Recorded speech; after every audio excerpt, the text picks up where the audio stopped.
काक्रेबिहार मन्दिरमा छौँ र यो बिहारको कसरी उत्पत्ति भयो बारेमा अलिकति यहाँ सरले बताइदिनु होला सर। हस् नमस्ते, म छविलाल सुनार। मेरो घर चाहिँ भेरिगङ्गा नगरपालिका 9 जहरेमा हो, सुर्खेतमा। र म अहिले इन्फोमा रहेर काम गर्छु। र आज जुन यो म खास 2060 सालमा चाहिँ यहाँ आएको थिएँ। त्यो 2060 सालमा आएको बेला सर यो सबै ढुङ्गाहरू चाहिँ यत्रो तत्र यहाँ खास छरिएर फालेको भनौँ न, छरिएर रहेको अवस्था थियो है। यो चाहिँ कुन ढुङ्गा हो अथवा चाहिँ प्रत्येक ढुङ्गाहरू यतिकै थुप्रो लगाएको थियो। तर जुन यो आज पुरातत्व विभागले यो चाहिँ सम्पन्न गरेको यो चाहिँ भनौँ न काक्रेबिहार मन्दिर चाहिँ निर्माण गर्यो भनेर यहाँको चाहिँ जुन गेटमा यहाँको चाहिँ संरक्षकले भन्नुभयो, म आफै दङ्ग परेको छु कि यो थुपारेको ढुङ्गाहरूलाई चाहिँ यो डिजाइनमा चाहिँ रहेछ भनेर यसरी मिलाएर बनाउनु भनेको पुरातत्व विभागले चाहिँ एकदमै महत्त्वपूर्ण र धेरै ठुलो काम चाहिँ गरेको मैले अनुभूति गरेको छु।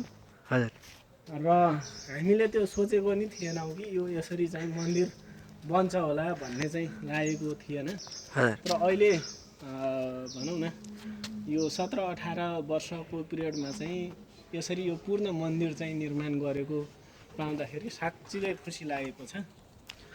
र यो खास यसको किम्वदन्ती अनुसार चाहिँ यो 5 भाइ पाण्डवहरूले रातिमा चाहिँ उनीहरू बस्न आएको बेला रातभरि ढुङ्गाहरू चाहिँ बुट्टाहरू कुदेर यसरी चाहिँ बिहान मन्दिर बनाउन थाल्नु भएको रहेछ। अनि बिहान चाहिँ रातभरिमा ढुङ्गा कुदेर मन्दिर बनाइसक्ने भन्ने उहाँहरूको लक्ष्य रहेछ। तर बिहान भइसकेपछि भाले बासिहाल्यो। भाले बासेर बिहान भइसकेपछि उहाँहरूले चाहिँ यो मन्दिर निर्माण गर्न नसकेको कारणले यो चाहिँ खास यत्तिकै यत्र तत्र उहाँहरू छोडेर हिँडेको भन्ने यहाँ चाहिँ स्थानीयहरूको भनाइ। र त्यो बेला चाहिँ यो भनौँ न हामीले सुन्दै आएको हो। र यसलाई चाहिँ त्यो फालिएको ढुङ्गाहरूलाई चाहिँ पूर्ण यो मन्दिरको रूपमा जुन हस्तान्तरण गरेकोमा चाहिँ यो एकदमै भनौँ न एउटा आश्चर्यको कुरा त यो ढुङ्गामा यसरी बुट्टा कुदेर बनाएको मन्दिर यो आफैमा एउटा भनौँ न कसरी बन्यो होला भन्ने लागिरहेछ भने, अर्को कुरा चाहिँ त्यो यत्र तत्र छरेर फालिएको ढुङ्गाबाट चाहिँ यसरी एउटा चाहिँ पूर्ण मन्दिर चाहिँ निर्माण गरियो। यो आफैमा एउटा चाहिँ गौरवकै कुराको रूपमा चाहिँ रहेको लाग्छ। यो चाहिँ एउटा नेपालकै एउटा चाहिँ महत्त्वपूर्ण धरोहर र सांस्कृतिक क्षेत्रमा चाहिँ पर्छ। यसको अझै थप संरक्षण र यसको चाहिँ अझ व्यवस्थित गर्न केही अझै बाँकी देखिन्छ। यो मूर्ति चाहिँ पहिल्यै थियो होला कि यो मूर्ति पनि पछि बन्यो हो त होइन नि? यो पहिल्यै हो, यो ढुङ्गामै कुदेको चाहिँ मूर्तिहरू हो। अब यो यत्र तत्र फालेर धेरै वर्षसम्म रहेको कारणले यो केही टुटफुटहरू भएको हो होइन। त्यसलाई चाहिँ अहिले पुनर्मर्मत गरेको देखिन्छ।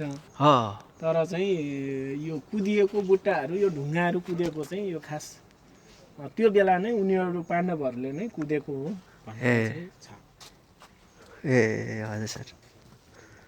यहाँ पनि देख्न सक्नुहुन्छ, यहाँ भगवान् रामको हुनुपर्छ मूर्ति होइन। हनुमानको देख्नुभयो होइन, राम लक्ष्मण को हनुमानको चाहिँ यहाँ मूर्ति। भगवान् गणेशको पनि मूर्ति छ यहाँ होइन। भगवान् गणेशको यहाँ राम लक्ष्मण सीता हुनुपर्छ होइन। यतापट्टि यहाँ पनि त्यस्तै छ। यो पहिला नै कुदिएको मूर्ति हो। अब अहिले यो पुरातत्व विभागले चाहिँ यसलाई चाहिँ यत्र तत्र छरिएको अवस्थामा भएकोलाई यहाँ बनाएको रहेछ होइन।